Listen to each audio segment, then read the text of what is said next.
What is your American dream? My American dream is that we just stop talking about walls. You know, a society without walls. That's my American dream. I pray for, everyone to be happy and be at peace. People come to this country for the same reasons. They try to get away from what's going on at home, and we should embrace each other. Got two things. I hope that Spanish is prosperous for our son Dion, who's 8 years old now, and we hope that he will be taking over our company in the future. My American dream is I have to successful my every single thing because I have a one daughter and my wife. So that's I want my good hard work and give it to them. My American dream is one day I have my home pancake all over the place. I'm living it. The fact that I'm able to open up my own food truck and be able to represent my culture and be able to expose it and just kind of create unity representing Ethiopians and Eritreans. Everyone has a right to the American dream. Groundhog Sam! All right, George, no funny business. I know about you. We gotta watch you. You're really squirrely, just like me. So no cheating. We're gonna roll the die, and we're gonna play for pine cones. And I'm very serious about this. These are my beloved pine cones, so you got tough competition, because I'm gonna do anything in my power to make sure you don't win. Got it? Okay, I'll roll first. Blowing on for good luck. All right, here we go. Woo! Ooh, I got a 3. Okay, that means I get to go this way. 1, 2, 3. Okay, I'm coming up on you, George. You better watch it. All right, George, go ahead, roll. I'm watching you closely. Okay, go. Oh, you got a 6. Oh, you beat me. All right, your move. No, George, that's the wrong way. It's this way. Hello, my name is Sam, and this is my friend George. We're playing backgammon in the park. Have a good day. Ow, you're knocking me off. I don't like this. This roll I'm dedicating to my groundhog Nana. All right, I got a 7, lucky 7. I know. Okay, my turn. Move. 1, 2, 3, 4, 5, 6. So George, I'm catching up to you. You don't have a shot. I'm ruthless when I play for pine cones, I tell ya. Oh, hello everybody. I'm just out here in the park playing backgammon with my friend George. It's a lovely day. We're playing for pine cones, so you know how I get about that. Anyway, George, hold on and we'll continue the game in a moment. Did you miss Friday's episode of Bradshaw Live? Well, in case you did, Brad and Jonathan went head-to-head in another round of real or fake news. And guess what? Brad actually won. And no, that's not fake news at all. And now is the time you have all been waiting for. It's time for Bradshaw Live, starring Brad Bernstein with co-host Belgium Kim and Jonathan Yo-Yo Elias. Enjoy! All right, George, now it's time to finish you off and reclaim my pine cones. Let's go. May the odds be ever in your favor.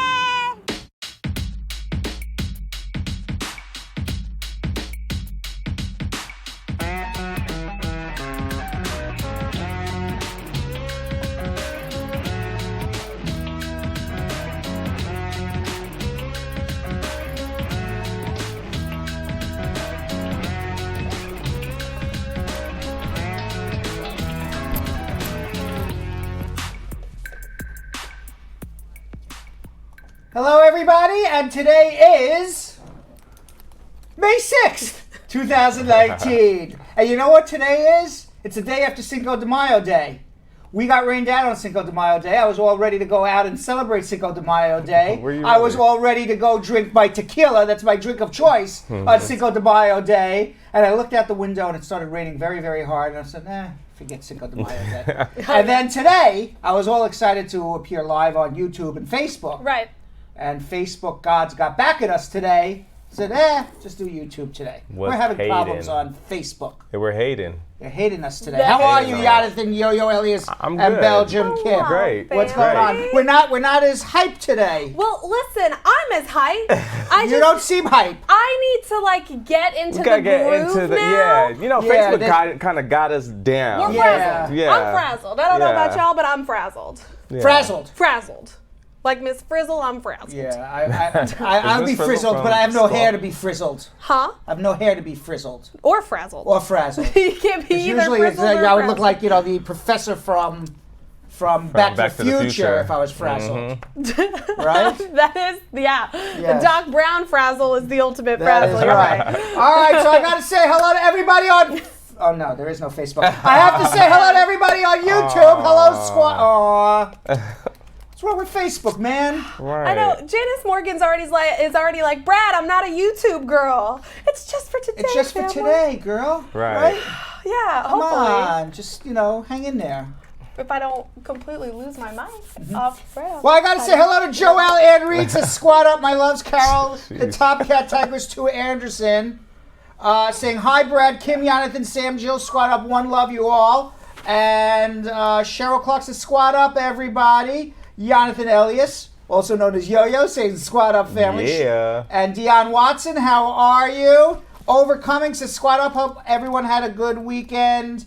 Ayan Kandar coming in with a question. We'll be coming into you with answers to your questions in social media check-in in about, 91 seconds. It's going to be a fast show today. I don't know why. 91 seconds. I know, not in 91 seconds. We have a whole show to do. I'm only kidding. It's going to be 2 hours and 10 minutes today.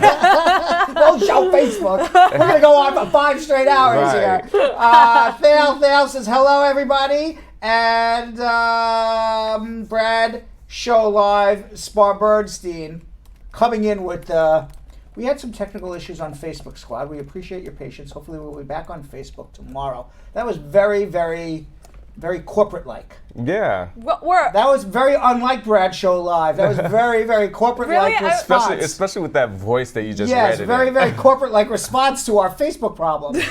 We had some technical issues on No, Facebook effed us today. Yeah. That's the technical issue. But that's really what they should have said. But is that what you want your social media person to be like? Yes, Facebook really screwed us today. Yes, yes, that's how we Transparent. are here. That's what we are. Right. That's That was way too corporate. From the Spar and Bernstein corporate offices, we have a statement here. Due to some technical difficulties on Facebook, we appreciate your patience and hope to be back tomorrow. It was way too corporate-like. That's not how we are. I'm trying to fix my thing. That's not how we are here at Spar Bernstein. Hi, y'all. We're a little more hipper and cooler than that. We give some good legal advice. We do really well in the courtroom and immigration. We have good information. I mean, good entertainment information. too. That's right. Good entertainment as But well. we're not very corporate. But we are not very corporate. We're not very corporate-y. We are not. Look at me. Yeah. Kind of lawyer dresses like this, right? In a sweater. The best damn lawyer out here in New York City. Every day I come to work in these sneakers, right? That's true. That is very true. Do you have holes in your jeans today? I do have holes in my jeans. No, I do not. No, this is a holeless jean day, but correct. normally I have holes in my jeans and sneakers. Really? Oh yeah. And people are like, what kind of lawyer you do? I'm like, I'm a down-to-earth lawyer. There you go. I'm a down-to-earth. This is who I am. A lawyer that we could, lawyer of the people, y'all. yes, that we could all relate to. You know what? When I go home and on the weekends, I don't walk around in a suit. That's not who Brad Bernstein is. That's not you. Right? So why should I pretend I'm somebody I'm not when I come to work? There you go. That's how I feel. Don't do that. I'm real. You're real. I'm real. I love it. And you know who also is real? Who's that? Dion Watson. Who may or may not be. Oh, she is watching today. She sure is. She is watching today. You want to know why she's watching today? She came over from Facebook, right? Because she's usually on Facebook. What? But she came over today because guess who's in the Brad Squad spotlight today? It is, in fact, Dion Patricia Watson, who hails all the way from the beautiful, warm beaches of Jamaica and now resides in New York City, New York. She likes to go out on dates. Jonathan. Okay. She likes to go out on dates. And she likes to go, and on her date, she likes to go to movies and a dinner.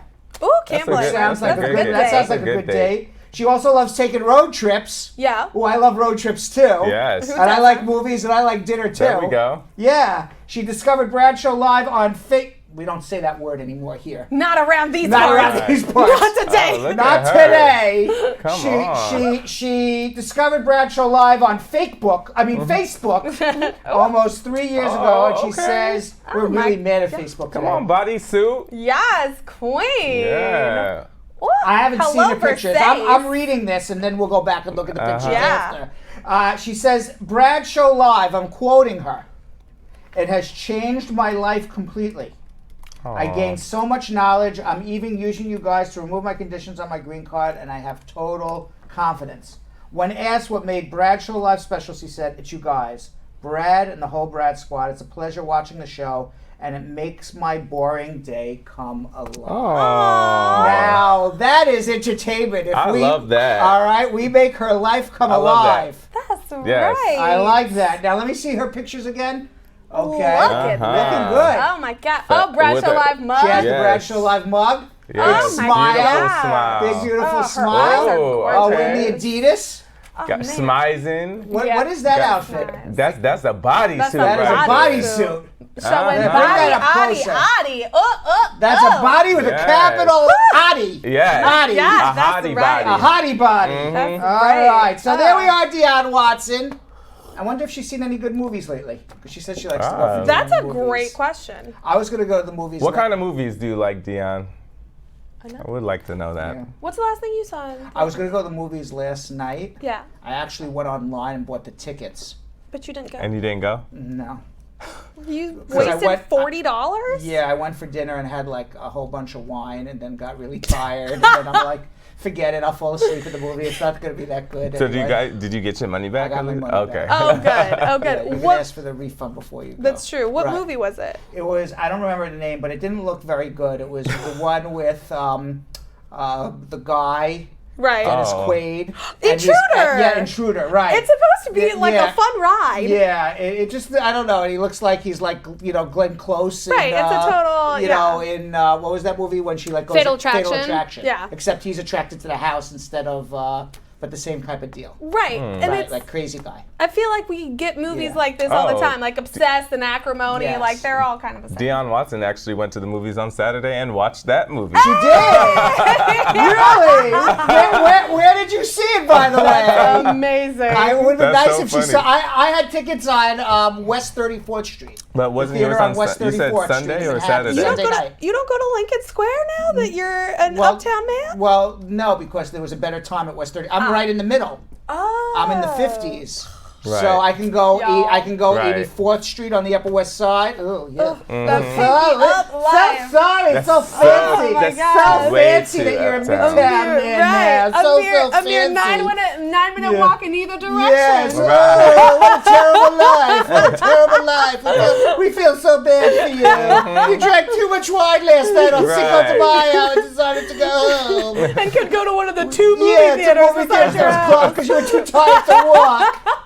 Boy, what a horrible life you have.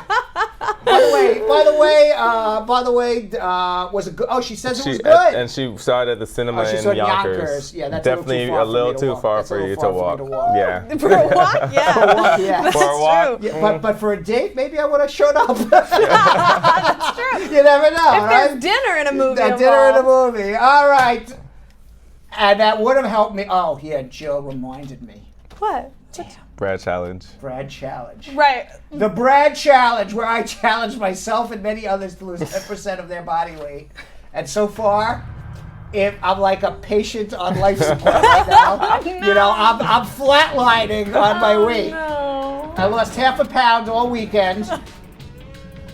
And this morning I got on the scale and I was 176. Well, at least you're I'm just consistent. going down a little bit. It's hard because I'm surprised it's you hard didn't because gain Eda, over the no, weekend. because Eda came into town, so you know I don't see Right. her a lot. So we're going out and we went to a party. And we're getting wine drunk. Right, we're getting wine drunk. And we went to a party, and parties like a sit-down thing, and they keep shoving food in my face. It's not even like a buffet where you're like, no, thank you, I'll just pass Right. on the buffet. I mean, you're sitting there and the person like literally made you dinner, Right. and you can't be like, It's rude. it's rude, and you Not can't to be, eat it. and you can't be like, sorry, I'm not eating. Right. So then they, like the appetizer was like eggplant parmesan, and I'm like, my come goodness. on, man, I'm on a diet. And then they brought like out pasta, and I'm like, oh, come on. And you ate it all. Well, it's sitting in front of you, and the person made it for like 3 other couples The too. struggle. It was like it was a struggle. Does anyone else notice that Brad always has a really good excuse as to why he's like, it was a buffet. What am I supposed to do? But and when- now it's like, it's not even a buffet. I can't pick. Like, there is no form of food. Anna Kay has a question for you Yes. though. Brad, do you ever plan to go below 176? Well, at the rate. Right. That was Who's hilarious. laughing at this? Who's laughing at this? I believe the collective Brad Squad and Jonathan and I, Yeah. both Brad Well, Squad and crew. every good plan needs a backup plan, basically. So my plan was to go below 176, Right. but now I'm in the backup plan.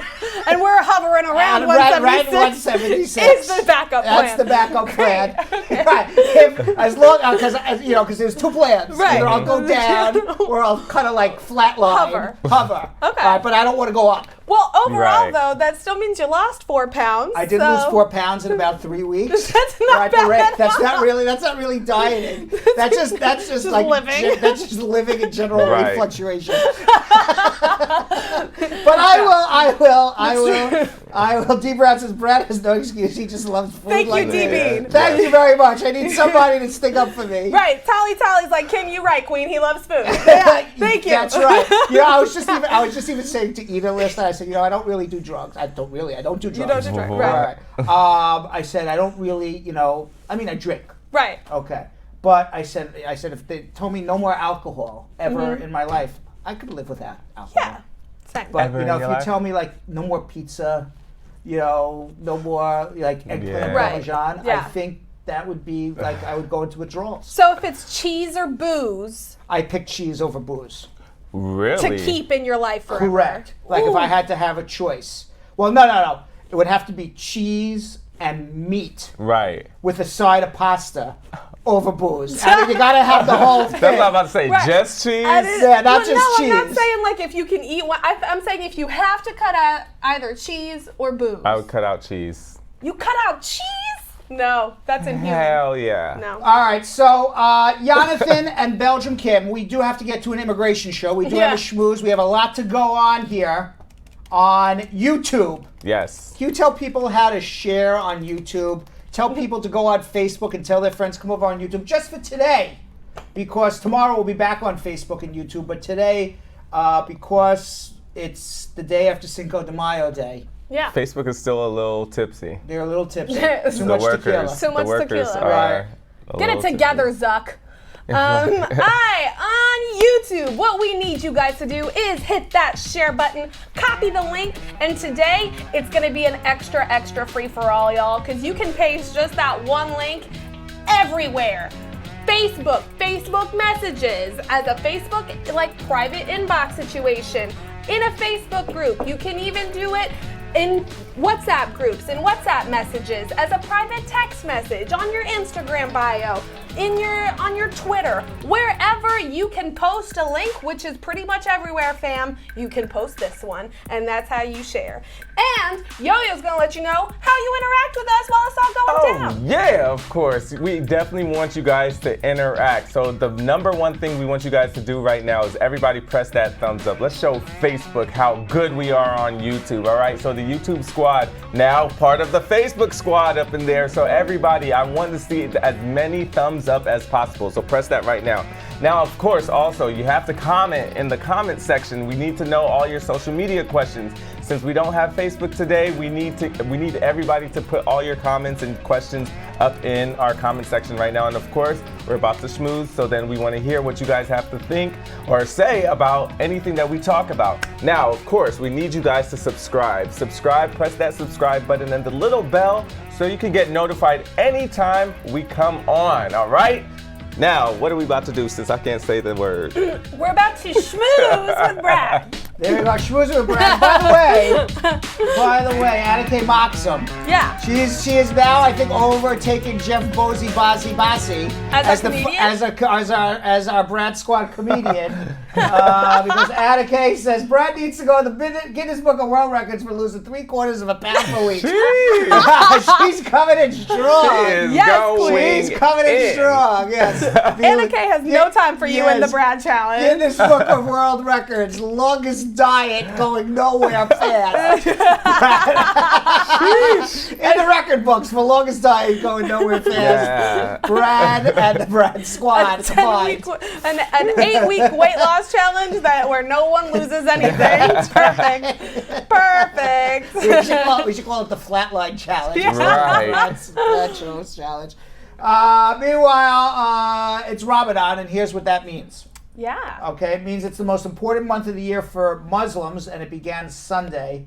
It's the month-long celebration commemorating Allah, that is the Arabic name for God, and that name is given in the first verse of the Quran, the Muslim holy book, to the Prophet Muhammad in the year 610 AD. Now, for 30 days, Muslims around the world do not eat from dawn to dusk. They pray intensely and gather for nightly feasts to break the fast. They must also give up earthly pleasures, focus on prayer, and read the Quran. Many also donate to charities and hunger relief efforts. Observing Ramadan is, in fact, one of the 5 pillars of Islam. I do not know what the other pillars are. Does anybody know what the other pillars are? No. I do not know. Okay, but Kim's going to Google it right now. Ramadan is a month of spiritual dedication and personal growth. It is intended to strengthen Muslims' relationship with God. So in 2019, Ramadan is beginning Sunday night, May 5th, and it's going to end on sundown Tuesday, June 4th. The pillars of Islam are the Muslim profession of faith, and I'm sorry because I don't know the Arabic words, prayer, the alms tax levied to benefit the poor and the needy, fasting during the month of Ramadan, and the major pilgrimage to Mecca. Ha-ha. Meanwhile, I don't know if you saw the pictures yesterday of the plane that caught on fire in Moscow. Oh my God. Oh, it was Insane. really scary. 41 people died on an Aeroflot plane that burst into flames while landing in Moscow. Oh my gosh. 37 people survived, including 4 crew members. They credit the crew members with getting at least 37 people out safely. Wow. They're calling the crew members heroes. The plane had actually taken off from Moscow towards Murmansk, which is a Russian city. I don't know where it is, but it is a Russian city, when it was forced to turn around because of technical reasons. Now, according to news reports, a fire was started on the plane. The plane was landed while on fire. Right. And perhaps they feel it's some sort of faulty electrical wiring, or perhaps debris that was left over from a mechanical fix of the plane earlier in the day or earlier in the month. That is scary. It was an Aeroflot plane, and that's very, very sad. Wow, that is truly terrifying. Meanwhile, Kim Jong-un, he flew, because he didn't have anything better to do with himself, he flew a missile over the Sea of Japan, scared the hell out of South Korea and Japan and a couple of other allies in Asia. Yep. I go back and hark on the words of Donald Trump. Don't worry, we have nothing to worry about. Nuclear crisis over. Nuclear crisis over. Now, after the Kim Jong-un flew the missile over into the Sea of Japan, there he is. I don't know if that is him actually watching his missile or on another day, but he seems to be a happy, jolly guy there. That is him watching the missile. Yes. Donald Trump came to Twitter. Of course. Not to denounce Kim Jong-un for being provocative and scaring the hell out of everybody. To say what? anything in this very interesting world is possible. I can't actually, I can't even believe that the president would even write this. Anything in this very interesting world is possible. But I believe that Kim Jong-un fully realizes the great economic potential of North Korea and will do nothing to interfere or end it. He also knows that I am with him and does not want to break his promise to me. Deal will happen. Now, I'm not sure if that's Donald Trump basically bribing him. Right. Or just, I don't even understand what that was. I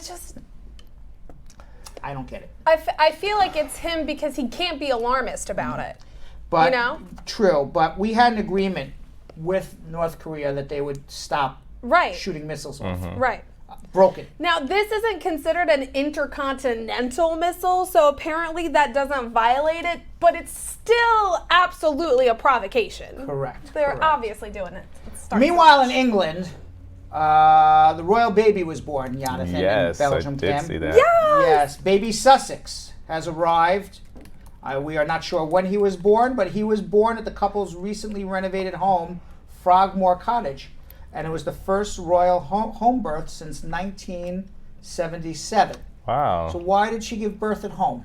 They don't know that she did yet. They're speculating because they didn't say what hospital she gave birth at. And all of them were listed as being at that cottage as well as her mom. See, that would be odd that they would allow a birth from home because that to me is more dangerous for the mother and the child. And I think that the royals would have said, you know what, we can't have a thing where, you know, the princess decides to give birth at home and something medically happens to her or the child. That's true, although you don't I feel like they have an entire I hospital was about room to say, set I'm up. sure they are very well equipped. They got surgeons, they got an OR, and then room next door. With backups. Yeah, absolutely.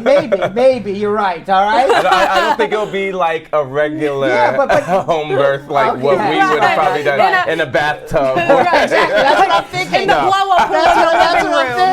I guarantee you her home birth is better than any one of ours when we came into town. I'm just like picturing, I'm just picturing Meghan and the Queen in the bathroom going, get the hot towels! Push! Hot towels, please! Queen's corgis are running around all over the place, Running creaking havoc. Nah. No, that's not the life. Well, I guess not. Well, after the birth, Prince Harry was gushing about his newborn son. I did see that. He says it's been the most amazing experience I could ever have possibly imagined.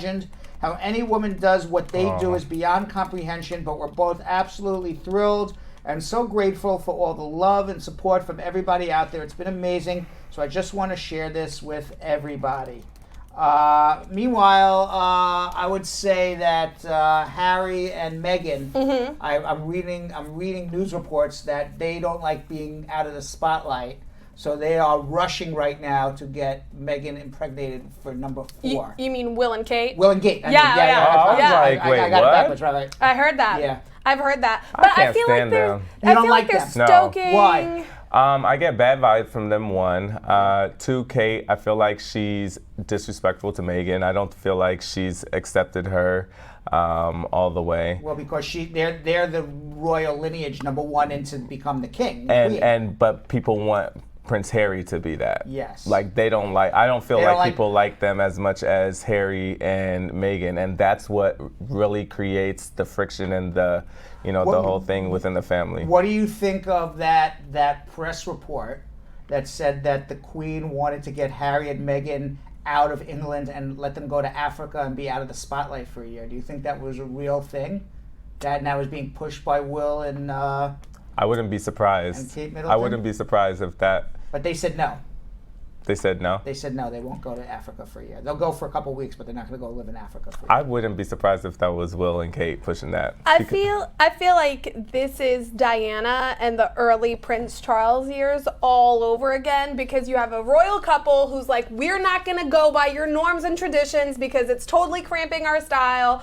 And then eventually, slowly, they're going to end up just embracing tradition. Like there's gonna be so much turmoil within the family that they're just gonna realize they need to adapt. And I don't know. You don't know? I don't. Harry and Meghan? I think so. I think it's a new day and age. I so would love back that, then, but I feel like they tried so hard and then they finally said, okay, we'll give in. I don't think Harry and Meghan will, because that's not who they are, like, at all. Now, what happened is, has there been any reconciliation between Meghan and the drunk, crazy father? Or are they still not talking? Did he go to England for the birth? No, they're still not talking. They're still not talking. They're still the not drunk, crazy talking. father. And she has completely cut out her sister, too. Because her sister is a cause of tremendous amounts of But that's only a half sister. Yes. Right. Oh. So everybody from the father's side Is. right. Yeah. Right. But the mother was there, who I assume they're Yes. like best friends. And very Doria close. Ragland has been Right. very involved in the pregnancy. I didn't The realize we were relationship all period. on Royal Baby Watch like Well, we I are. know. Well, I somebody- didn't realize well- I was either. well, somebody who's going to have a lot of time to go and look, and watch and contemplate the royals is Michael Cohen, because he is on his way to jail today. He reported to Otisville, New York. As everybody knows, he is the president's fixer and lawyer. He pled guilty last year to arranging a hush money scheme in the final weeks of the election to shut up Stormy Daniels from a tell-all story about her sex life with Donald Trump while he was already married to Melania, and Melania was pregnant. And the story is that they met in secret at the Beverly Hills Hotel. What gets me is why is the lawyer going to jail for 3 years? Right. Okay, and it was Donald Trump money, and Donald Trump instructed him to go pay her off, but he didn't commit a crime. Right. Crazy. But the lawyer who followed his instructions goes to jail for 3 years. Crazy. How is that even possible? It's not. Because no one can presume that Michael Cohen all by himself decided to pay this and it wasn't Donald Trump. No, Donald Trump told him Of he got course a he check did. from Donald Trump to reimburse him for it. It's obvious that Trump did it. Trump was the one who was running for president. Trump was the one who didn't want it to come out right a week before the election. Right. And Michael Cohen was just following Donald Trump's orders. This man goes to jail for following Donald Trump's orders, but the guy who orders it, the guy whose money it was, the guy whose penis it was, Right. the guy who's president who instructed all of this or obstructed all of this. Scot-free. Scot-free. Disgusting. Scot-free. Almost That as makes disgusting no as It's the fact that it absolutely happened. absurd. No sense. Absolutely But absurd. did you hear who Cohen's going to jail with? No, who's he going to jail with? He's going to be in the same jail as Mike the Situation Sorrentino and Fire Festival's Billy McFarland. What? Now I understand Wait, what's the that. situation Now in I jail? understand the Tax fraud. situation. For how And the long? Fry Festival guy, they play Scrabble every day. Yeah, they're Do they- wait, what? Yeah, They're friends. they're Who is? friends. Fry Festival guy. And Yeah. who? And Situation? then the situation. They're best friends in there, and that's what the press reports say. Yeah. And they play Scrabble together. So now Michael Cohen's going to go there and say, "I got winners." Right.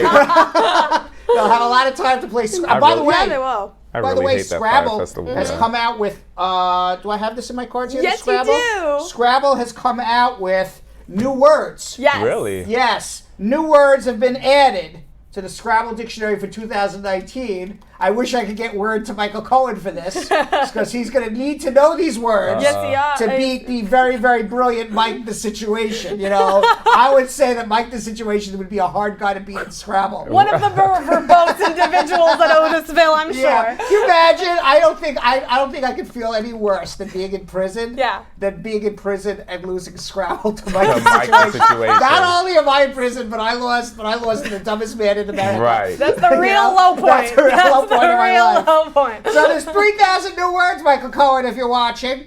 And the words include fleek. Fleek. Fleek is on there? Fleek is on there. Fleek. What does fleek mean? On fleek. What does that mean? Like, damn, them threads are on fleek. I like, never even heard that It word. started with Fleek is- eyebrows, but Yeah, like your eyebrows are on fleek. That means like your eyebrows are all nicely arched. That's and, like a woman thing. well, so now like you'd be like, if your outfit is on fleek, you on fleek today, like you're Brad? on fleek, you That's look good? good. Yeah, look you I look never real heard that good. You on before. fleek. Okay, what about blood, B-L-U-D? Now that's actually a British term for Yeah. blood brother or like Right. mate. Like, hey, blood. Oh. What about yowza? Yowza. Yowza. Yowza. Yeah, you know I that. know word. what yowza is, Yeah. but, That's but I didn't on know it was. there? I didn't, I didn't even know how to spell it. I didn't know that was a thing. Well, today it is. Yeah. What? Thank you, new Right. edition of Scrabble Dictionary. Used to express surprise. I didn't know. Also on there is mansplaining. Yes. Mansplaining. Wow, that's on there now? Yes, that is now a Fantastic. new word in the English dictionary for Wow. Scrabble. Fantastic. Mansplaining. So does this mean that it's an actual actual word word in the English dictionary Correct. In the In the Scrabble. Scrabble dictionary, but then not like actual, like Webster. Well, Webster's, I'm sure, will follow now? very Mansplaining? soon. Mansplaining. Mansplaining. You That's know- actually already in Merriam-Webster. But think So about what about womansplaining? what about it may make it there too, but think about all the words that this is how language changes. Language evolves. 100 years ago, the word Xerox wasn't in Exactly. in the dictionary. Now everybody Xerox because was a company. Xerox was Yeah. Xerox was a company. Now everyone says, "Hey, make a Xerox." It means Right. make a copy. Yeah. All right. Absolutely. I'm going back to my generation. But there's a bunch like that. Like what else? Like Velcro. Right. Velcro is not Velcro. Velcro is actually called Hook and Loop. Right. But the brand company is was Velcro, and so It people have changed. only ever called Right. it Velcro. Wow. And Hook and loop. Hook and yeah, Loop. so, and there's also this word, Jonathan, which I never heard of before. She-bagging? She bagging? She-bagging. She bagging. The She-bagging. right. That's when a woman places her bag on the seat beside her. In a train. Oh, like I she's am- like, yeah, keep, I like never- hogging the seat. I never heard of she-bagging. never This heard is of like it either. female man spreading. Yeah, well, man-spreading is the act of a man spreading his legs across multiple seats. And that's one too? yes, that is a word too. They each get 18 points. That's a lot. Yeah, and if you hit the daily double, that would be 36 points. Yeah, you do. Right, Okay. and you get all new letters Right. because you've almost used all your Oh, letters. you're, Yeah. oh yeah, man. that'd be a great word. Put that on a triple word, Yes. people. Yes. Come on. All right, so with that, Jonathan, Yo-Yo, Elias, and Belgium Kim, we got to get to answer some immigration questions here. Why don't you please tell everybody to please share this? We're not on Facebook, so at least let's build up our numbers here on YouTube. Absolutely. All right, everybody. Right now, we need you guys to share on YouTube. I feel like we should get a lot more views on YouTube today than we ever get just because everybody's on here from Facebook as well. So I need you guys to share. All you need to do is copy the link. Press that little arrow where it says share, copy the link. You can send it straight to any social media, but most importantly, let's share it into a WhatsApp group. So create a group of people that you think might get information that they need from the show, might get entertainment from this show, might know other people that need help. We need you guys to send it out. All right, so everybody share right now. All right, and also press that likes up button. Right now we only have 12, but we have 112 people watching. So I know you guys know how to do it. It is simple. You see that thumbs up? Everybody click it right now. All right, Kim, what are we gonna do for interaction? You guys, you already know we want to hear how you're thinking and feeling about all these callers. So, the way that you do that is you leave all those comments in that live chat, talk to everybody. It's a whole new fam bam today because there is no Facebook chat, so the whole family is one on YouTube, so keep making it happen. Also, for all of you lovely people who do not normally join us on YouTube and those who do but have not done this yet, hit that subscribe button right now, please, because how else are you ever going to get notified when we go live? Because you never know exactly when we're going to go live. But now you know it's that time. You know you've been waiting for it. It's the time Brad Bernstein's going to answer your immigration questions in this segment called Brad Bernstein's Answering Your Immigration Questions, getting answers to your immigration questions. Time of the day when you got an answer and a question, or you want an answer from a question, you've got a guy that you can speak There's a with. guy. Oh yeah, also Yes. shout out to the Met Gala. Because I Met know Gala. people are sending in pictures and talking about it as well. So Yeah. outfits are good. One year we're gonna go. We're all going to go We're to the all Met gonna Gala. go. You have to That's be true. invited. You have to be invited. Well, That's what right. I'm saying. But that's what he's saying. 1 year, we will all be invited. You know, there's We only will be one person scouted. that I know that ever was invited and didn't go. What? You know who that is? Who? No. Beyonce.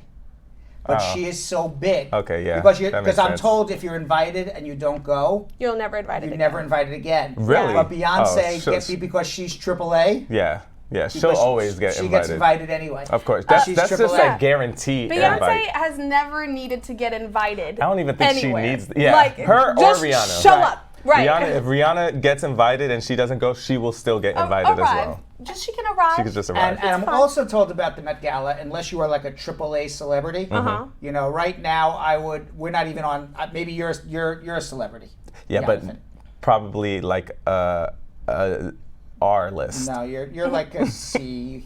Oh wow! Yeah, thank you're you. like a C. Thank you. Okay, but you know, Right. Kim and I are nothing yet. No. Okay, I'm a solid Z-lister, and Yeah. I feel real Yeah, 'cause proud of that. Neither of us have been on television. I mean, you've had a television show. That's Okay. true. All right. So you're C, we're 0. Yeah. You know? Went from but I'm alphabets told, to numbers.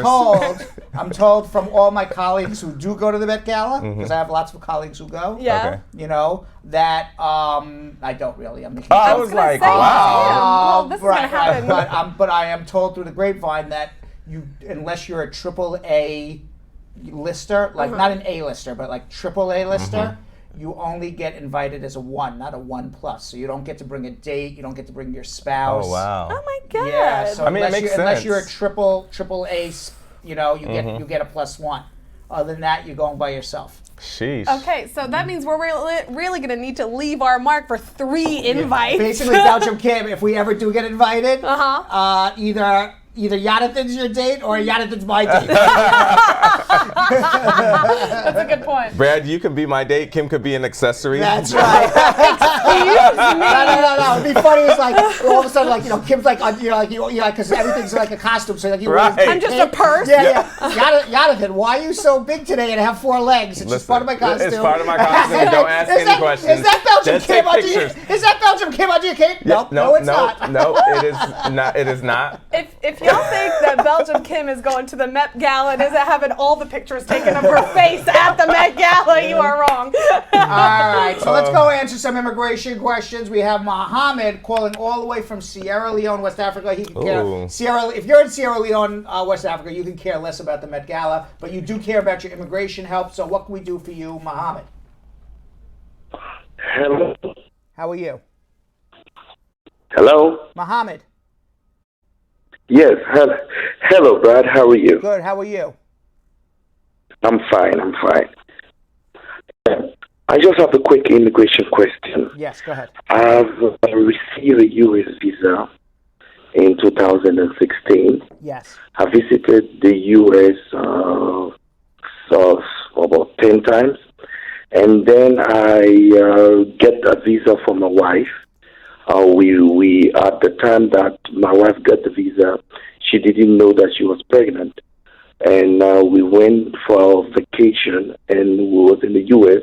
That's the time that she realized that she's pregnant, and we returned back to Sierra Leone, and then my wife decided to give birth in the U.S. And after giving birth, she returned back to Sierra Leone. We was planning of taking a family trip, and we They're not going to let took your wife. our. They're not going to let your wife ever back in America again if they know she gives birth on birth. Pardon? They're not going to let your wife back into the United States of America if they know that she came on a visitor's visa for the purpose of giving birth in the United States.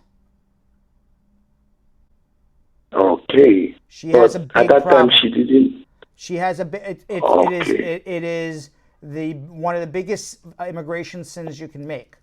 So because what she did is she used a visitor's visa to basically give birth to a U.S. citizen, which the government frowns on. So if they know it, they will never let your wife back into the United States again, and they're going to say she committed fraud. But then what the immigration of what the consular did, the consular canceled my visa. Correct. They punished everybody. That is correct. So I'm too punishable like her too.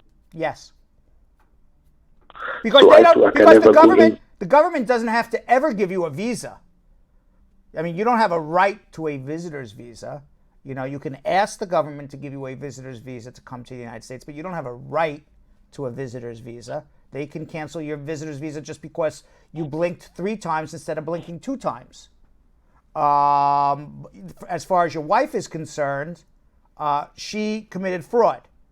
And you're all part of the family unit. So, yes, it's called collective punishment. Is that right? Is that wrong? That's up for debate. But I'm telling you what the government does. Then the other issue that I am having now, I just received a new citizenship. I just received a Swedish citizenship. You received U.S. citizenship? Now, can I apply for an ESTA with my previous record? 1 second. How did you get U.S. citizenship? I don't understand. Say it again. No, not U.S. citizenship. I have Switzerland citizenship. Swedish. Swiss citizenship. Yeah, you can try to apply for an ESTA. Hopefully you get it. Now, 95% of the people who apply for ESTAs get it. 5% get called for an interview. If you apply for an ESTA and you lie, because one of the questions is, have you ever been refused a visa? You better tell you better tell the truth. And if you lie, then you're going to have other sorts of problems when you come into the airport. So, I mean, you have problems all over. But yes, you can try to apply for an ESTA. I don't know whether you'll get it or not, but certainly you can try. Okay, but my wife can never get a visitor visa. She will never get a visitor's visa. She has a fraud. And I don't know whether or not you will ever get a visa again. My guess is the answer would be no at this present time. For me and my wife. Correct. And even if, say for example, you know, your child turns 21, he's a U.S. citizen, and he files for you, assuming that's the law in 21 years from now, you would perhaps be able to get a green card still. Your wife wouldn't, because there's no fraud waiver for a son filing for a mother. Now, maybe you could get a green card in 21 years from now, and then you can file for a waiver for your wife, perhaps. But you're talking, 2 decades from now. Okay. All right, but you got big problems. Wow. All right, so hold on 1 second if you need more help. Hold on. I don't know what help we'd give them, but hold on. Let's go to Aiden in New Rochelle, New York. Aiden.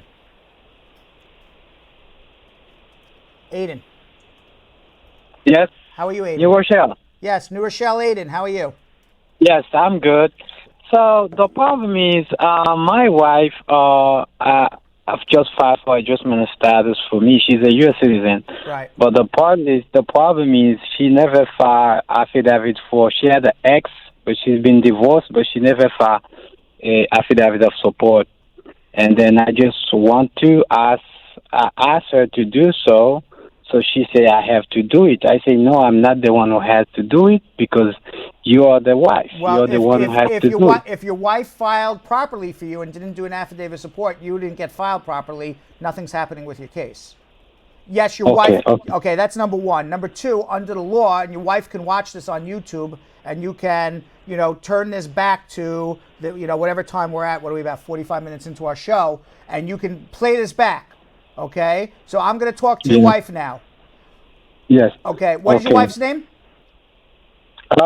She's What's her name? She's a U.S. What's her name? Hello? What's her name? My name is not. What is your wife's name?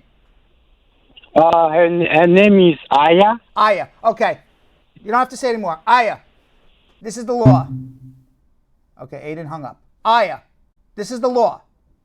The law says if you're a U.S. citizen and you're filing for your spouse, you must provide an affidavit of support for your spouse. If you don't, he doesn't even start getting processed for a work permit.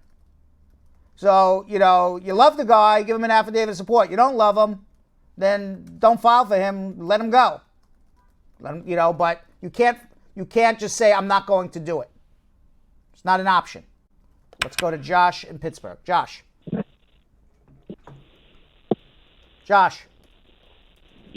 Yep. Oh, hi. Sorry. Yeah. I just received the I-797C notice of action. Mm-hmm. You just received an I-797 notice of action. That's a statement. Yes. And what is your question now? Say what? You called me, Josh, and you said to me a sentence. And the sentence was, I just received an I-797 notice of action. And I said, okay, that's a statement. What is your question now? Okay, question is this the receipt that which I'm supposed to present to my employee? Josh, that I applied for my Josh. extension for Josh, be quiet. Permit? Josh. Yeah. No, I don't understand a word you just said. So either you're talking through a cup, you're talking underwater, you got to take a step to the left, or you got to speak more clearly. Let's try again. What is your question? Yeah. You want me to repeat myself? Josh. Yeah. Repeat your question. Speak clearly, please. Okay. My question is this the receipt which I'm supposed to present to my employee? Josh, I don't understand what you're saying. Is citizenship supposed to be presented to an employee? Hello? Hold on. I don't understand what Josh is saying. We got to move on. Marie in Long Island, New York. Marie. Marie. Marie. It's one of those days. It is one of those days. Lisa in Orange, New Jersey. Lisa. Hi. Hi, Lisa. Hello. How are you? Yes, I'm good. I am calling because I came over to the U.S. with a visa, a B2 visitor's visa. I knew my husband from way back before, since we were kind of small, and I came to visit in 2015. We spent some time. I traveled back home to the Caribbean. Before I left, I knew that I was pregnant, and then I came back. I got a baby. I delivered the baby, and we got married 3 months after the baby was born. My question is, he's a lawful permanent resident. I'm wondering, without his citizenship, how can I get my status adjusted? He's going to need to be a citizen, because if you go back to the U.S. Embassy, even with a provisional waiver, they're going to deny you for fraud. They may or may not deny you for fraud here, depending on when you gave birth.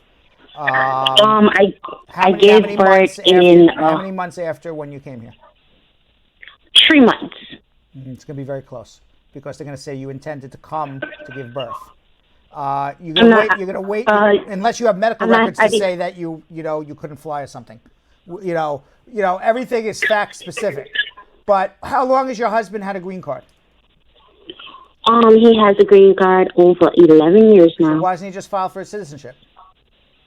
He did, but there were a little errors and stuff. We had like a little domestic dispute. When was this? And the case has been resolved already, but how was the case resolved? What do you call it? Something that if he doesn't put his hands on me or anything ACD. like that, the case will be ACD. automatically dismissed within a year. ACD.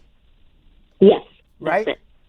Years ago, people used to go, I got arrested, I got an ACDC. I'm like, no, ACDC was a group. It's an ACD. Adjourned in contemplation of dismissal. And when did this happen? What year? This happened last year. Okay. Is it over a year now? Yes. Okay. So then, and this is only arrest ever? I didn't get that. Is that his only arrest ever? Yes. Okay. All right. I think he should file his citizenship again. He doesn't have He doesn't have a criminal record. The case the case is dismissed. It was his only arrest ever. In order.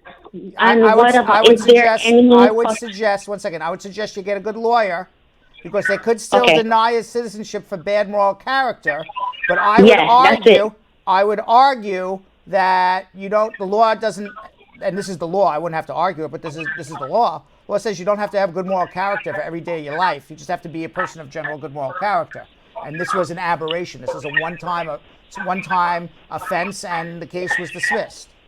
So I would suggest he file his citizenship, and then you adjust, and then hopefully you won't need a waiver for misrepresentation. We can help. Yeah, but he can't. Is it possible for him to do it on the green card or no? He can, but you would have to go home with a provisional waiver, and I would not go home even with a provisional waiver, because most likely they're going to require a fraud waiver, and then you're going to be stuck home for a while, even if you get the fraud waiver approved. Okay. Can you help me? Yes. Hold on one second. Thanks. All right. Let's go to Pedro in Boca Raton, Florida. Pedro. Hey, can you hear me, Brad? I do. How are you? Awesome. Good. I got a quick question. It's Yeah. been on my mind, kind of bothering me. I'm a DACA recipient. I've been a DACA recipient since like day one. Good. I now have like a really good job, thank the Lord. And last year I got married to a U.S. citizen, and she was on Obamacare for a little bit, and we filed jointly this year, and I just recently renewed my permit and all that stuff. Well, I just sent it out for renewal. We ended up owing because of her, about $2,000. Okay. And we paid back about $1,800, and we're just waiting for them to send us the letter and stuff. Is that going to affect my renewal for DACA or no? No. Oh, okay. Because I heard like in the news, if someone's in your family, gets Obamacare, they're This gonna. is not Obamacare. This is you owe taxes and you paid it. Okay. So that's number one. Number two, why doesn't your wife just file for you? She has. We did. She did back in September, and they were saying that my case might not need an interview. But what are the chances of it not having an interview? Because it'd be great, just getting approved and all that. No, zero. You're going to get an interview for an adjustment. Okay. Because I have heard. Have you heard of cases that get approved with no interview? Not today. Not yesterday. Oh, not yeah, last year. yeah. There are none. Yeah. Everyone gets an interview. Yeah. Okay. Cool. So I'm okay, even though we owed taxes. Okay. Cool. Awesome. All right. Good luck. Thank you. All right. Let's try Marie again. Marie in Long Island. Yes, How are Marie. you, Marie? I'm good. What can I do to help you? I would like to know, my daughter is on the second leg, applying for a 10 year. She did it since last August. But I would like to know, and she just has a baby the other day, but then our marriage is very rocky. So she wants to get out of this marriage, divorce. So I'm wondering, how will it affect her application that is now there? She has a pending I-751 to remove the conditions. Is that what you're saying? Hello? Marie, you hear me? Hello? Marie, we're going to go through this a second time? You hear me now? Hello? Oh, God, we're going to go through this a second time with Marie. Hello? Marie. Marie, can you hear us? Oh, Marie. Yes, I hear you now. Now you hear me. Okay. Don't move. Stay still like a statue. Okay? You said that she is on an I-751 pending the removal of her conditions, correct? No, she has, she got 2 years in the first instance. The 2 year was finished, so she applied now for the 10 years. So Marie, they said the answer is 18 months. So Marie, the answer is yes. She has a pending I-751. So the answer to you, the answer to my question was yes. I just asked you, is she pending I-751 to remove the conditions? And you wrote no. She just filed an application to remove the conditions. So the answer is yes. She's in the process of removing the conditions of her permanent residence. And my answer to you is that nobody has to stay in an unhappy marriage. So she can get divorced, and she has to prove it's a real marriage. And what better way to prove it's a real marriage is, here's my baby with my husband. So the answer is yes. So yes, she should get divorced if she's unhappy, and she'll still get her green card because she has a child with this man. All right, during the 2 year pendency of the marriage. So she don't have to file anything else. No, she has to file a divorce. Marie, I think you need to come in with your daughter, because this is going to go on way too long. Come into my office with your daughter, but I'm going to give you the answer. Hold on 1 second. The answer is that you got to get a divorce and then file with the I-751, hey, I got a divorce. Now I want a waiver from the joint application to a waiver application based on the fact that it was a bona fide marriage and I'm now divorced. And here's the proof it was a bona fide marriage. The little birth certificate of a cute little baby that says husband and daddy on it. And that's the proof. Right, that's the proof. But I just felt that Marie and I were going to go on for a very long time. And you may. I may have gone on a very long time with Marie there. So I said she should come in, but that is the answer. Let's go to David in Winnipeg, Canada. David. Hey. How are you? Hello, Brad. Yep. Can you listen? I hear you. How are you today? I'm good. How are you, David? David? David, I'm really good. Not as good when you don't respond to what I say I'm good. So let's get past the pleasantries now and get to your question. Okay. What is the question? David was not about that life. I'm good. How you doing, Maybe Brad? that- I'm What? not good when people don't hear me. But you doing good? Maybe that's what he just wanted to make sure you were good. I'm good. Okay. Good. I'm just not good when people don't hear me. That's less good. Less good. Right. All right. With that, it's Ramadan. Missy's back. The Air plane. Kim Jong Un did that. Kim Jong Un. Harry and Meghan, we've exhausted that conversation. We've exhausted. Michael Cohen playing Scrabble, did it. Done. New Scrabble words, mansplain. Done. We talked about that already? You mansplained it to me. All right, then I'm gonna go. Then I'm gonna go talk to Missy. Missy, how are you? Missy. Hello? Hi, Brad, Missy. how are you? How are you? I have a question. Yes. I'm filing some papers, right? Uh-huh. But what I did when I signed the papers, I got married and I took my husband's last name.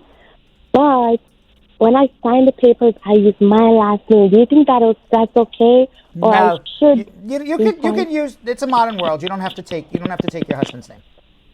So eventually, when I go in for an interview and I'm granted my green card, should I tell them to add my married name to it afterwards? That's your prerogative. It's a modern world. You can take your husband's name. You don't. The fact of whether or not you take your husband's name is not is absolutely no evidence of whether you're in a bona fide marriage with your husband. Oh, okay. So you can it's take okay it. that You I don't have add to my take last it. It's name. up to you. Totally up to you. Okay, thank you. You're very welcome. All right. Okay. All right.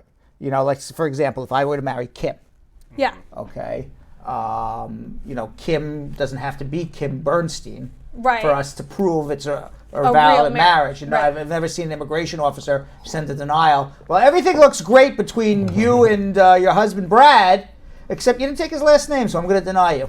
That wouldn't be very woke. No. That would not be wouldn't. welcome. My mom didn't. My mom kept her last name. And That's how many right. children did your mom have with your dad? 2.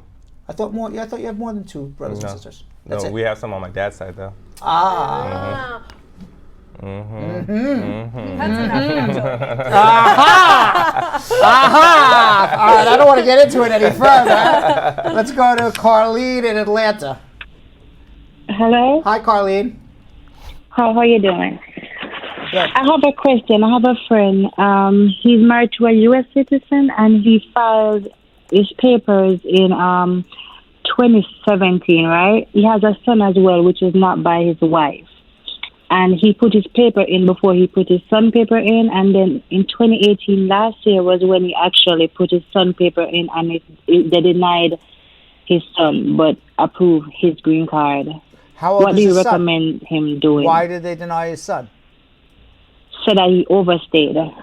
His son is 9. Who filed for who? The wife filed for him and his son. How old is the son now? 9. 9 years old? Yeah. And the son came here on a visa? Yeah, he did, but he didn't file. The son came in April 2017, and he didn't file his papers until last year in November. And the wife's a U.S. citizen? Yeah. There's no reason to deny the son for that. That's not the reason why the son got denied. Maybe he did the paperwork wrong. But definitely. That shouldn't be the reason to be denied, right? That's not a reason to deny. So hold on one second, okay? Not a Okay. reason. Hold on. Let's go to Josh in Pittsburgh. Josh. Big Brad, it's me again. Yes, I know. Can you hear me now? I hear you now. Let's go right to the question, Josh. Yeah, my question is, I filed for my extension for my work permit. And I received this notice of action. Is it the receipt that I'm waiting for? You filed for your work permit, and what is it that you're waiting for? I can barely hear you. All right, he needs a consultation then. David in Winnipeg, California. David. Oh, Winnipeg, hey, Canada. can you Winnipeg, hear me Canada. now? Yeah, now I hear you well. Okay, so I'm an American citizen living in Canada. I just wanted to know if I can apply for my parents while living here. You can, but they have to come they have to be going to reunite with you in the United States. So you're going to have to show an intent to be living in the United States or actually living in the United States by the time your parents get to America. Okay, so I have to be living there. But how long do I have to be living there? You have to have the intent to live there permanently. Your parents are coming to join you permanently. Okay. How long does So it take it's to not process the so application? it's not. I'm a Canadian citizen, an American citizen. I'm living in Canada my entire life. I'm going to file some papers for my mom. I'm going to go take a visit to America for a week. My parents will come, and then I'm going to go back to my job in Canada. That's not filing for your parents. It's I'm going to pack up, or I have the intention of packing up and moving to America, and I want my family to join me and be reunited with me, and that's why I'm going to file for mom and dad. Now, you don't have to be living in America the day you file, but you have to show the intent of doing so, and certainly you have to show the intent of doing so when they get their green card. Okay. Okay. How much annual income do I need to prove to apply for them? Is there such thing? There is, but if you don't have U.S. income, your Canadian income is meaningless. So you're going to need a second affidavit of support from somebody else. Okay. So another U.S. citizen would have to be my sponsor, right? Correct. Your parent's sponsor. Okay. So how much would you charge for the process? How much you're asking me my legal fees on? Hold on one second. I'm gonna make a joke, but I'm tired of making that joke. $75 million. Mhm. Yeah. Okay. But all in all, $75 million. legal fees tend to be difficult to estimate after a 3-minute phone call. Correct. Is going to be what Belgium Kim says. Oh, that's much better. I like that. Yes, I like that's that. much better. And why is that, Belgium Kim? That would be because everybody's case is different, Brad. That's right, because we got to figure out how much time we're going to spend on your case and the difficulty level of your case and how long your case is going to take and how much of our expertise are we actually going to use. There you go. How would I know all of that at a 3-minute telephone call? You won't. What, am I selling a refrigerator here? The refrigerator is $9.99, but my legal services, I have no idea. What? $9.99? $999. Oh, okay. I was going to say a Not $10 refrigerator. Yeah, that doesn't sound like it's going to cool much. No, it doesn't. Yes. All right. So let's get to something we like to call social media check-in. Let's do it.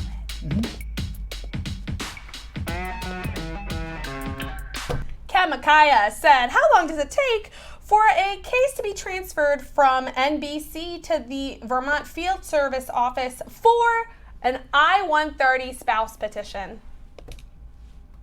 For the NBC. NBC It to field office. it could take anywhere from 1 month to 36 months, according to their what they say. What a Yeah. small range of time. What a great way for people to plan. Okay. All right, Jones has a question. How long after your biometric do you get your work permit? About 3 months. In the same vein, Larry says, I did my biometrics January 2nd and still have no EAD. Is there anything to be worried about? February 2nd. January 2nd. I don't know what he's doing. But after about 6 months of waiting, there's something to worry about. I don't know what he filed. I don't know how he did it. But yeah, there could be something to worry about. All right, Pretty Moan Love says, if I file an I-360 and didn't file I-765 but received a work permit, is this a mistake? If you what? If you filed an I-360 and didn't file an I-765 but received a work permit, is that a mistake? Not if you filed an I-45 with it. She just said that Yeah. she filed an I-360. Well, then it's a mistake unless it got approved. Jojo said, how long would the I-130 take for my 3-year-old, and would he need to be interviewed? And if he did, what kind of questions would they ask a 3-year-old? What color is this? They're going to ask a 3-year-old nothing. You just show up. Don't worry. So he won't be interviewed at all? Yeah, we just have to show up, carry him in, and here he is. And how long is that going to take from the time she starts filing? For a 3-year-old? Yeah. Where's this 3-year-old? That we don't know. I don't know where the 3-year-old is. It's for her 3-year-old. Where he is, we don't know. I don't know. What's her status? I gave you all the information I had, Brad. All right, you know, the question was a little wacky from the beginning. What are they going to ask my 3-year-old, you know? Well, it was, how long does it take? Will he need to be interviewed? And if he does, what are they going to ask what him? are they going to say? What are you going to ask a 3-year-old? Well, right, that's a fair question. Who's this? Right, like, Mommy. All right, Carrie says, I'm a U.S. citizen. I filed for my husband of Gambia to come to the U.S. in July 2018.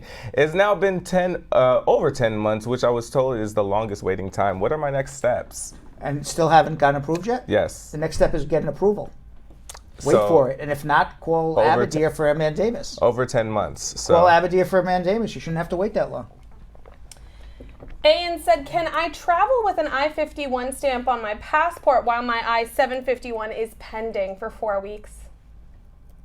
Travel on your passport? With the I-551 stamp on my passport. Yes, you can. Did we read that? We did. Okay. Carrie Ann says, okay, asking for a friend. Can someone who is out of status here in the U.S. still get a job sponsorship for a green card? Yes.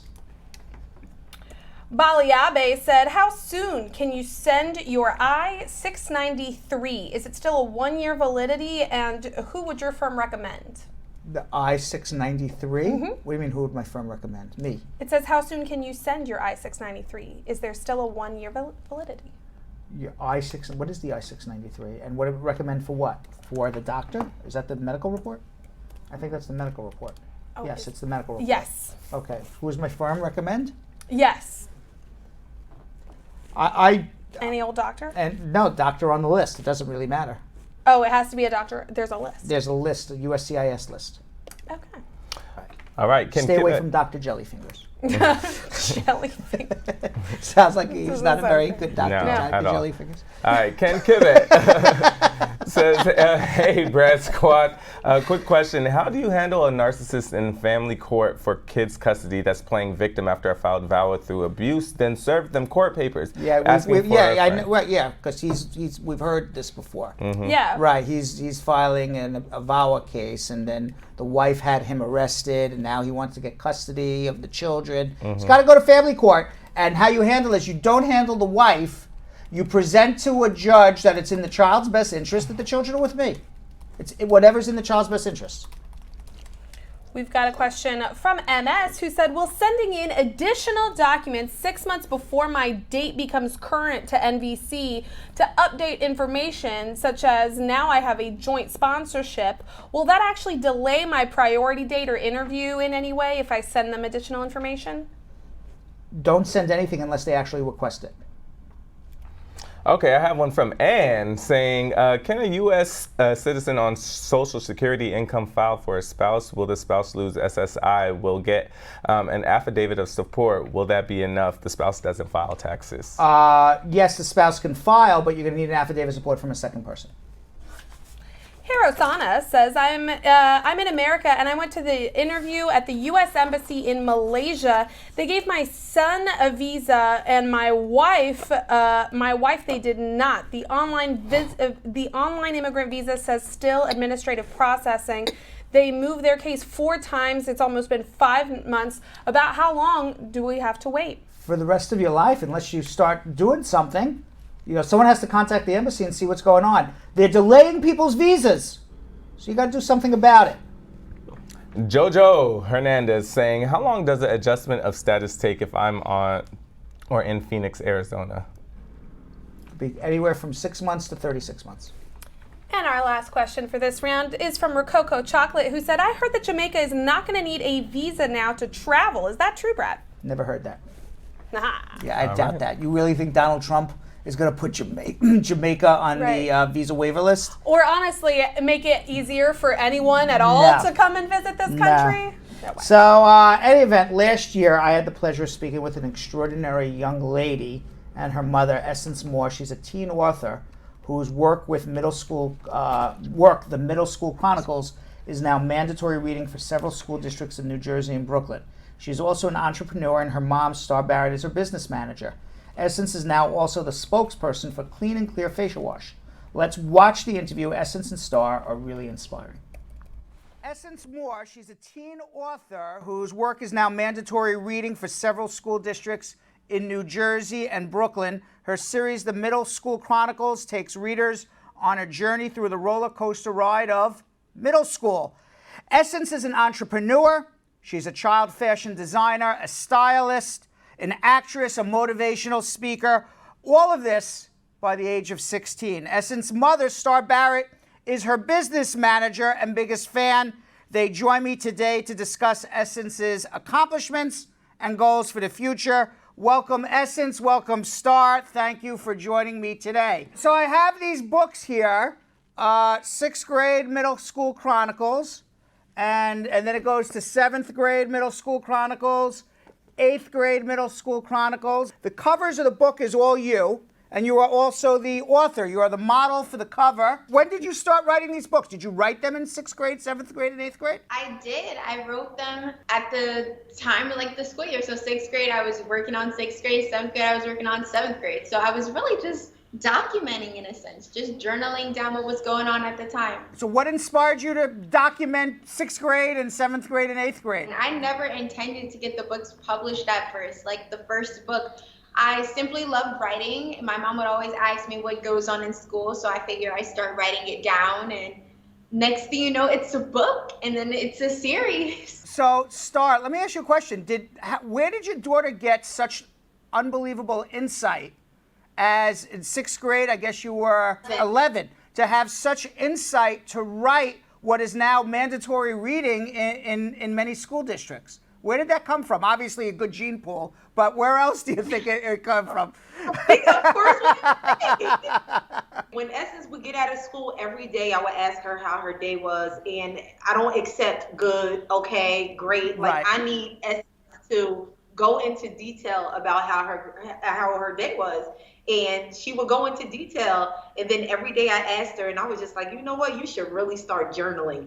She loves to read, she loves to write. I'm like, you may want to start journaling. So that's what she did. Now, do these books have like a story arc from, that most books have, a dramatic arc? Is there like a true protagonist in here? Do we learn a lesson at the end of each book? So really the books are a series of just events that either affected me or the people close to me or just my town. And in terms of a protagonist and antagonist, I think we all have a different side to us. We have our good side, we have our bad side, and I kind of capture everybody's entire being in the book. So I tell you their negatives and their positives. Is this written in the first person from your perspective? Yes, it is. It's kind of like a diary, yeah. Did you get into any fights with any of your friends? They said, how dare you write this about me? No, that's why I changed all of their names. Honestly, my friends weren't even the worst ones. My teachers were. They kept trying to guess who they were. Oh my goodness. So if you wrote about the English teacher, for example, or the writing teacher, you really kind of disguised it up? Exactly, yeah. And the only things that are really the same are the events that took place. So do some of your friends or teachers remember the events that took place? They're like, I totally remember that? Or did they say you exaggerated a little bit? I think for them, more than anything, they're actually pretty fascinated as to how it went all down in my perspective. Because you kind of get an insight as to what someone else was thinking at the exact same time, at the exact same place. So I think they're more interested to hear more from me. Like, tell me more about what happened. Did I really do that? So did your writing, because you wrote 6th grade, 7th grade, 8th grade, so you started as 11, and you wrote these books, as an 11-year-old, a 12-year-old, as a 13-year-old. When you go back and read these books now, did your writing improve between 6th grade and 8th grade? Oh my God, I talk to my mom about this all the time. Like, Mommy, I can't believe I wrote that. But I love about 8th grade, I remember the struggle was real. I put so much focus on just the imagery. I really wanted my readers to be able to feel what I was feeling in that book. So I use a very particular word choice. Now, you're a teenager and you're going through all the teenage angst and all of that. Do you go back and look at your book and you're like, I can't believe I just wrote that, I'm so embarrassed? Or are you confident and feel good about everything you wrote? Because you put yourself out there by writing this book and publishing it, and it's there forever. You know, it doesn't get forgotten about. I think with me, in terms of feeling that way, it's a little bit of both. It's really on the mood you catch me. When I'm reading it myself, I don't mind it at all because I love looking back and thinking about how much I've grown since then, how much I've learned, how much I've matured.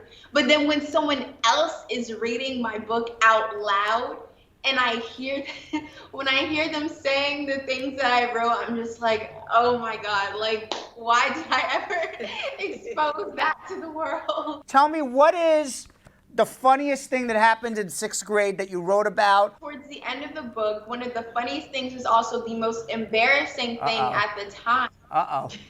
Uh-oh. All right, so first I had all of my friends write down their embarrassing moments throughout the school year anonymously, so none of their names were on it. I put my name on my embarrassing moment, which was basically one day I walked into the auditorium in my school, and that's where everybody was in the morning. And I walked past everyone. I went all the way to the front. And then this girl came up to me once I sat down, and she said, your bra's hanging off the side of your back. So apparently, one of the bras from my laundry ended up hooked on this my book bag, and I walked through the auditorium, and everybody and all the boys, all the girls, and... Oh my goodness. I think they felt bad for me too, because it was so awkward. So now you totally put yourself out there, which is very extraordinarily unusual, you know, because most tweens and teenagers like to be really conform, are very scared about what other people are going to think about them. What fascinates me is that you did this because you set yourself up for ridicule. What if nobody likes this? What if people make fun of me? Did that ever go through your mind? What forced you to like really put yourself out there and write about you walking around with the bra strap hanging out from your shirt? One thing a lot of people don't know is when I wrote that, I never really intended it for it to get published. I was 11 years old. I loved to write, and I was just writing to write. And I wasn't sure if I was going to turn it into a series or continue until one day this kid came up to me and he said, I loved your book. You have to write a book every day. So after that, I was like, all right, I have to make this a series. I remember having this conversation with my mom, some things I was scared to write about and put myself out there about. At the time, my books were for me. They were my outlet. But my mom taught me that it wasn't just my story. A lot of people had the same story to tell. And she always told me, like, just be true to yourself, because there's someone out there who is going through the exact same thing you did, and they need to hear it. From that point on, even in 7th grade, I speak in my book about learning not to care what people think and how to push through other people's opinions and just stay true to yourself, even though I can be vulnerable. I think in 8th grade, I learned that there is beauty in emotion. Do you touch on relationships between boys and girls, crushes, you know, having your first crush or maybe a first kiss? I talk about my first serious crush and my first heartbreak. I talk about losing friends and finding out that not everybody was my friend.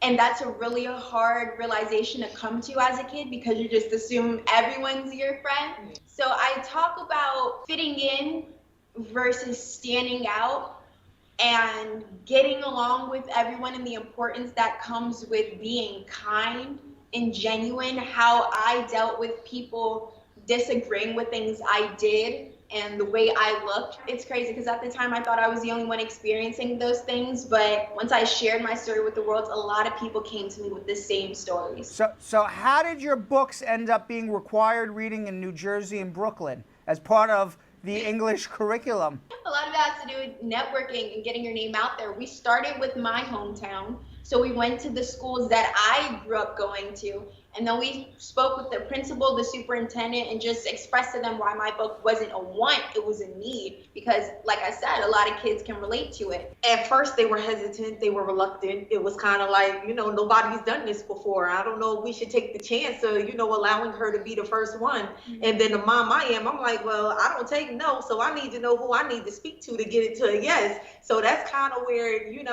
where it went forward. And like Essence said, building relationships. I mean, I have a relationship at the time with our mayor and, the board of ed and different people. And, I went to the people I knew and I was like, listen, I need a favor. This is important. It's a need. It's not a want. It could benefit our entire community. And I need to know what I need to do to get these in these schools. So- and they started helping. So, Essence, not only did you become a writer, but you also learned to be a businesswoman too. And your mom went and figured out who you need to know, right? Mhm.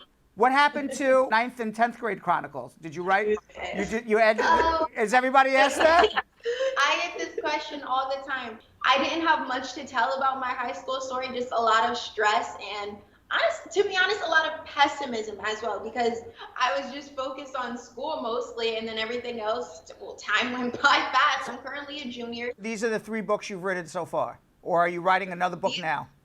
I've written so far, but I do intend on writing more for sure. But you also have a clothing line and a line of lotions. Tell us about this. You have really become quite an entrepreneur here. I started designing clothes when I was 6 years old, and when I was 10, I turned that into a business, and that was sort of my introduction to entrepreneurship, having my own clothing line. Yeah, I do have a Wink Body product line, and I have lip glosses, lipsticks, body oils, lip balms, and they're all natural because I have sensitive skin, so I kind of cater towards others who have that issue as well. And even film acting. What films have you been in?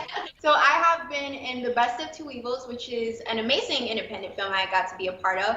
I was in Custody with Viola Davis, Maggie's Plan with Julianne Moore. Yeah. Wow. You are what they call a Renaissance woman. You are, the triple threat. Thank you. What do you look at as being your most successful endeavor so far? I think my most successful endeavor would just be inspiring others.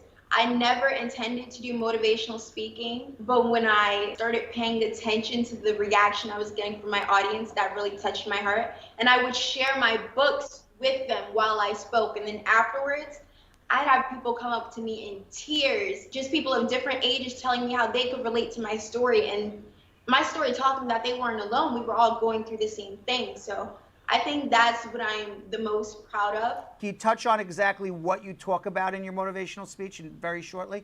I talk about you can achieve whatever you want, regardless of your age, your environment, your circumstances, your social status, your grades. Anything is possible, and nothing should ever stop you from achieving your dreams. You have to fight for what you want, and whatever is worth having is worth fighting. Did you feel you had to overcome obstacles? Yeah, self-doubt. Sometimes late at night you do ask yourself, why am I not where I want to be yet? It puts you down, but every time I feel that way, I always remind myself of why I started in the first place, and that's because I love it.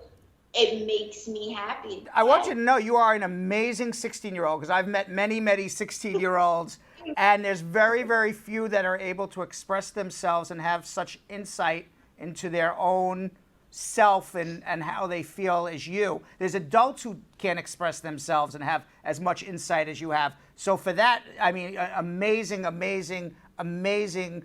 If you did nothing else in the rest of your life, you've done a lot and done a lot more than most. You've had quite a level of success so far at 16. What do you see for yourself for the future?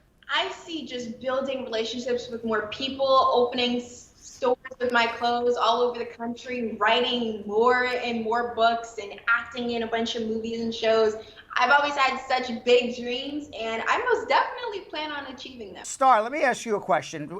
Are you surprised about how your daughter's able to express herself, how she's able to write with such feeling and emotion and depth, and be able to be successful in so many different endeavors? Or you're like, yeah, I knew it since she was 2? Anytime you can speak in complete sentences and you're not even 1 year old yet, you got to pay attention to your child.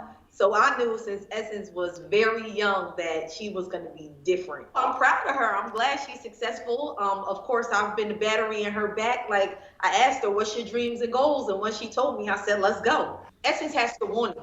So we have conversations very often because I always need to be reminded, does she really want it? And if she does, she has to prove to me, how much do you want it? Because nobody's going to give it to you. And just know I'm here to support you in whatever decisions you make. Is it difficult for you to separate the role of being a parent versus being a business manager? No, sometimes she tricks me. Say we have like a little disagreement. She'll be like, Essence, if you don't do it this way, then you gotta go to sleep early, or I'm gonna take your phone. Like, she gets it mixed up sometimes. Like this is business. We're both very passionate and she's very stubborn. Yeah. So we will most definitely have a discussion and really just listen to each other's point of views and break it down. Are you guys best friends? Yes.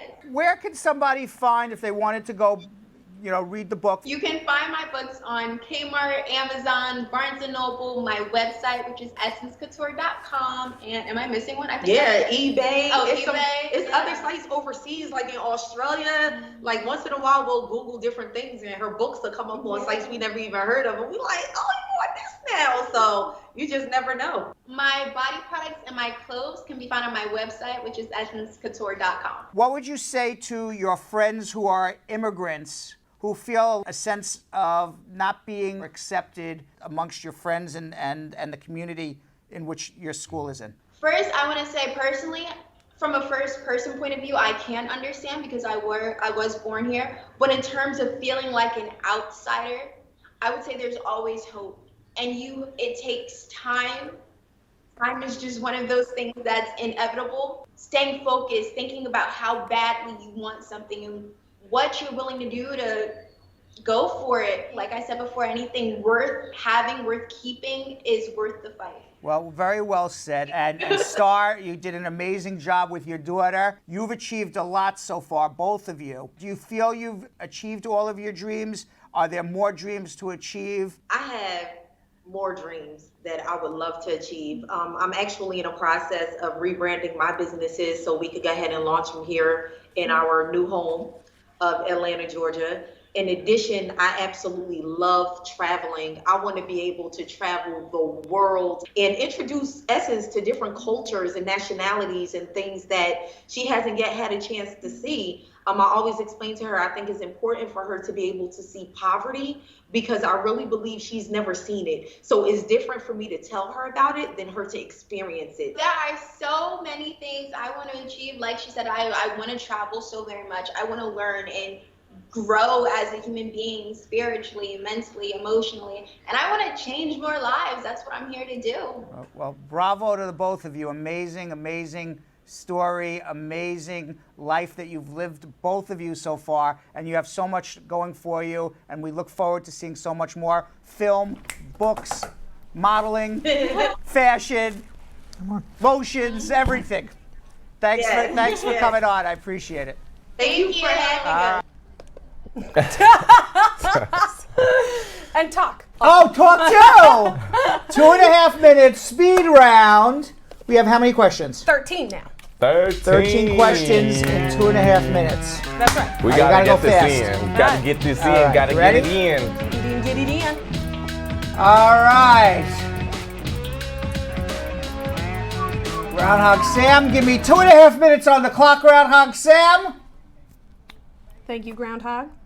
All right. Ready? We are ready. All right. AJ says, does a VAWA petitioner need to send mental therapy reports every month or after every visit? No, you send it with the application, and you'll send another one if they ask for an RFE. Missy Jan says, I got married and took my husband's last name, but on my adjustment papers, which haven't been submitted yet, I signed using my last name. Do you think I should change it and put it in my married name, or is the difference in signatures going to be a problem? No problem. Kenny says, I filed a petition for my 11-year-old minor child in Africa. How long will it take for it to get approved? If you're a resident, about 2 years. If you're a citizen, maybe a little over a year. Natasha said, I did an I-130 and I have an approval, but my husband has been abusive. My date is currently available. If I file a VAWA, how long would it take for me to get through? It's going to push you back about 3 years.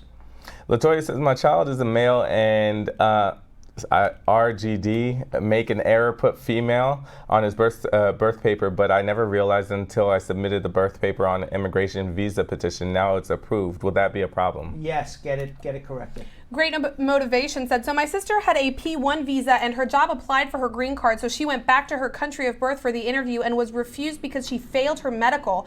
Is the medical mandatory? And for immigration to revoke the P1 because they did, now she's not able to come back to her job even though she only went for the green card interview. She wasn't planning on staying. Yes, the medical is mandatory. You can be found inadmissible for medical reasons, communicable diseases, drug abuse if drugs are found in your system. GT says my friend filed an I-485 and an I-765 employment base. How long does it take to get the EAD card currently filed at National Benefits Center? About 5.5 months. Does filing a mandamus apply if EAD is delayed? If it's delayed for a good year, yes. Halima said, I received disability benefits and I married 6 months ago. Is it possible to bring my husband into the United States while I'm receiving the SSI benefits? Yes, it's not need-based. Ona Larina says, my interview was canceled by USCIS. I received a notice. Please, will I receive my EAD in the meantime? What? No, because it was denied. Jaws said, I've applied for the extension for my work permit and I received a letter from USCIS. Notice of action is the letter that I have to present to my employee to show that I'm eligible to work. Employer to show I'm eligible. Nurek says, if I have deportation order, can I adjust my status in USA? If so, how long will it take? You have to reopen your case first. Kahai says, what is the EAD processing time taking? 5 to 11 months. Correct. Why? Donald Trump. Boom! There it is! High five! High five! High five! High five! High five! Right at you. Go! You go! That go! All right. We are. All right, we're a little nuts. All right. With that said, comments of the day, Belgium Kim. Comments of the day.